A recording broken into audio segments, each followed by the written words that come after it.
There's a brand new Alien project in the works. Yay! Everybody's looking forward to it, especially off of the back of Alien Covenant and Prometheus. Well, yeah, there are franchises that are in worse shape than Alien, but none of them really come to mind. Like the first two that came out, Alien and Aliens, back in the late 70s and early 80s, those are beloved by science fiction and just good movie fans alike. Hilarious, they're kind of a go-to example, especially with Hollywood being obsessed with girl boss characters. Like Ellen Ripley is still one of the quintessential examples of a good, strong female protagonist. So instead of learning from that example, they just want to go ahead and continue to desecrate her legacy by building upon this absolutely absurd franchise at this point in time. Like, it was already bad enough when Ripley ended up getting resurrected and became part Xenomorph, but that was the fourth entry, and oh my god.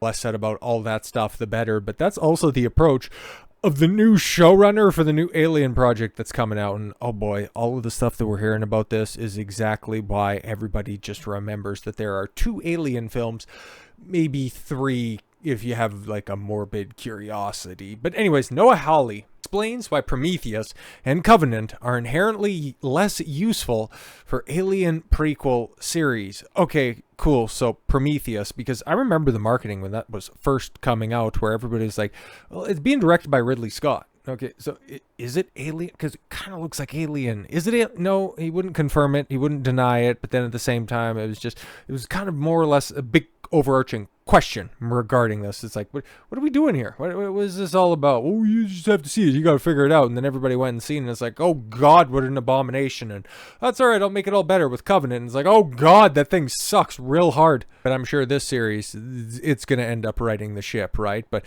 okay, so how does the foundational, the fundamental, the genesis of the Xenomorphs, all of that stuff, how does that not play into this prequel series that ends up lining up after this stuff?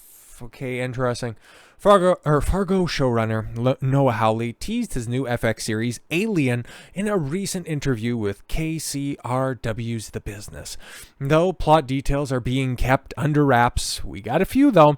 Hawley's Alien series is set on Earth roughly 70 years in the future, predating the original film series. Hawley is asked whether or not he would incorporate the backstory in Ridley Scott's Prometheus and Covenant. Wow, those were 5 years apart, but they seem like they were a lifetime ago. Anyways, into its FX series. The prequel films included a controversial backstory. Terrible is one way to say controversial, but whatever.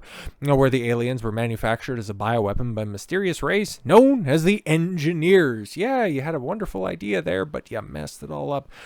Ridley and I have talked about this, and many elements of this show, Hawley said, for me and for a lot of people, this perfect life form, as it was described in the first film, is the product of millions of years of evolution that created this creature that may have existed for 1,000,000 years out there in space. The idea that, on some level, it was a bioweapon created half an hour ago, that's just inherently less useful to me. And in terms of mythology, what's scary about this monster is that when you look at the first 2 movies, you have this retro-futuristic technology, you have giant computer monitors, these weird keyboards, and you have to make a choice. Am I doing that? Well, good on him for trying to, memory hole some of the worst aspects about those 2 foundational films, but are you going to do it any better? Well, yeah.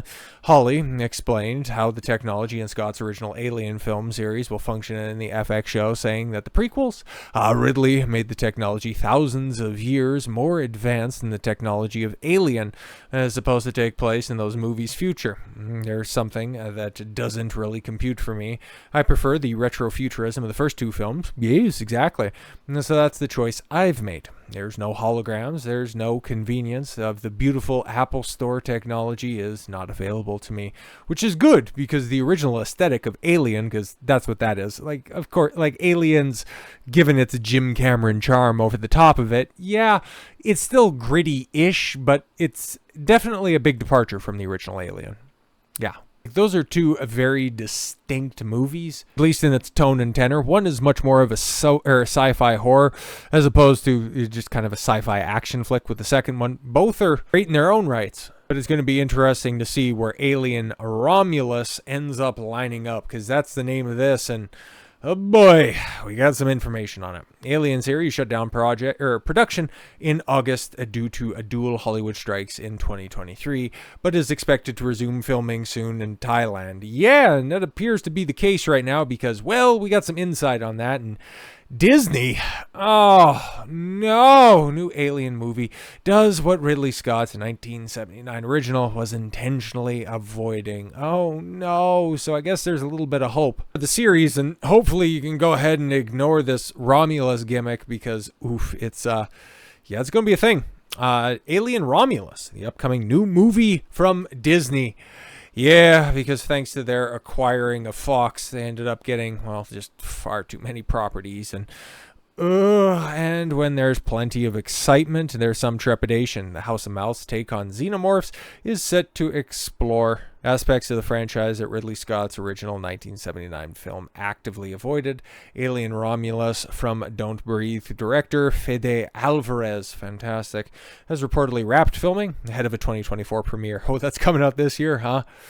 All right, then, pushing Disney's 20th Century Studios to share more information about the movie story. However, the press release gives franchise fans a reason to be concerned. It doesn't seem like Disney's entry is interesting and echoes Scott's classic movie. It's, oh my God.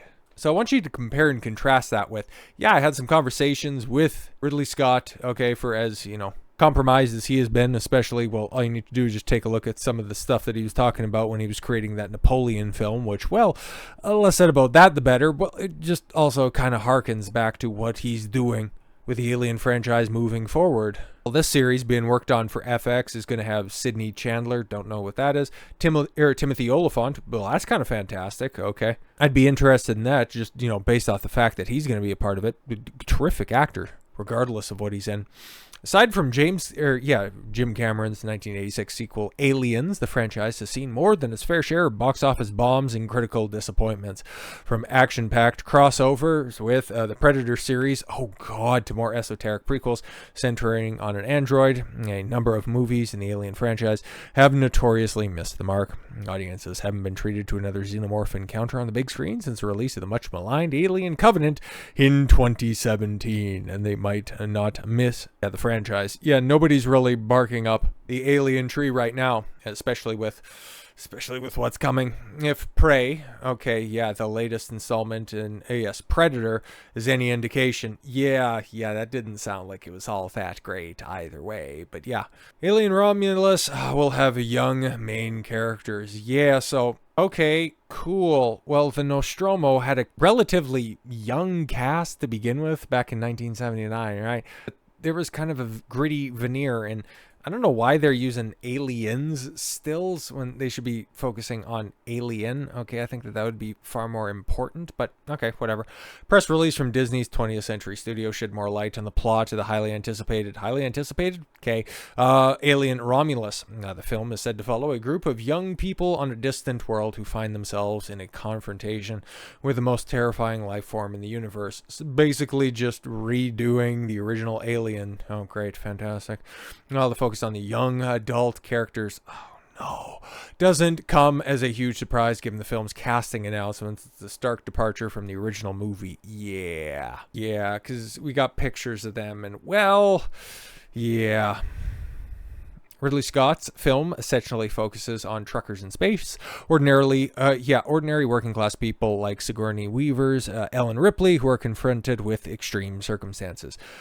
So, while grafting those teens being stalked premise onto a space setting sounds entertaining, it also betrays some of the core traits of the original 1979 film, an enduring classic. The apparent slasher in space, that is Alien Romulus, will feature the subgenre's most essential trope, a group of teens getting picked off one by one. Although Ripley is a kind of horror movie final girl, and Alien, the original, is an inventive film that borrows from the horror genre without being solely defined by it. And there you go. That's just a snippet of what you can expect moving forward with the Romulus project, okay? They're straight out of what? A McDonald's commercial, okay? It looks like a casting for an old Sears catalog. Like, Disney did what Disney's going to do. Unbelievable. So if you are, in fact, an Alien fan, and you hope that maybe anybody's going to do something with this franchise, okay? Pick it up from the doldrums that Ridley Scott put it back in 2017. Maybe potentially give Noah Hawley a shot, okay? Pay attention to what he's doing, because if you think Disney's going to turn it around, yeah, no, exactly. I'm just wondering how they're going to try to spin the whole Alien into being a racist allegory when they've spent the better part of a decade trying to tell us all to care about aliens trying to come in and invade our homes. It's going to be very, very strange turn of face when that eventually does come out this year. What a disaster Hollywood's looking like in 2024. So with all that said, thank you all very much for the gift of your time. I've been Don Consuelo. I want you to follow your gut and get after it. Take care, everyone.